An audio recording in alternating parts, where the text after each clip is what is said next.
ആരോഗ്യ കേരളം വെന്റിലേറ്ററിലാണ്. അവിടെ നിന്ന് അതിനെ പുറത്തു കൊണ്ടുവന്ന് പൂർണ്ണ ആരോഗ്യവതിയാക്കി നടത്തിയാലേ കേരളത്തിലെ പാവപ്പെട്ടവർക്ക് അവർക്ക് ആ റൈറ്റ് ടു ഹെൽത്ത് അവർക്കെല്ലാം ആ ഹെൽത്ത് കെയർ കിട്ടുകയുള്ളൂ. റൈറ്റ് ടു ഹെൽത്ത് കെയർ എന്നുള്ളത് കിട്ടുമല്ലോ.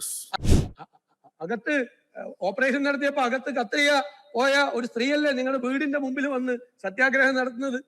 ഒന്ന് സഹായിക്കണ്ടേ? എത്ര നാളായി അവർ സമരം? ജീവിക്കാൻ നിവർത്തിയില്ല. 5 കൊല്ലം വയറ്റിൽ കത്രിക ചുമന്നുകൊണ്ട് കടന്നാൽ അവരനുഭവിച്ച വേദനയും കഷ്ടപ്പാടും ദുരിതവും ഓർക്കാൻ പറ്റില്ല നമുക്ക്. അതിന്റെ ഒരു എത്ര പേരെ നിങ്ങൾ സഹായിക്കുന്നു? ഒരു ഫയൽ കൊണ്ടുവന്ന് ക്യാബിനറ്റിൽ കൊണ്ടുവന്ന് അവരുടെ ചികിത്സ ഞങ്ങൾ ഏറ്റെടുക്കും എന്ന് പറയാനുള്ള ഒരു മനസ്സ് കാണിക്കണ്ടേ സാറേ? ഒരു മനസ്സ് കാണിക്കണ്ടേ? ഒരു മനസ്സുണ്ടോ? ഒരു സ്ത്രീയല്ലേ?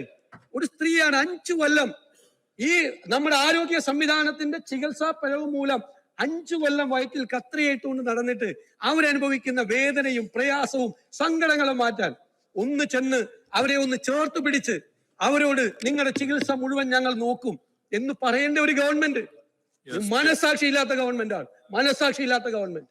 സാർ, കേരളത്തിലെ ഗുരുതരമായ ഈ വിഷയം ആരോഗ്യ കേരളത്തെ രക്ഷിക്കാനുള്ള അടിയന്തരമായ നടപടികൾ സ്വീകരിക്കണമെന്ന് ഞാൻ അഭ്യർത്ഥിക്കുന്നു. ബഹുമാനപ്പെട്ട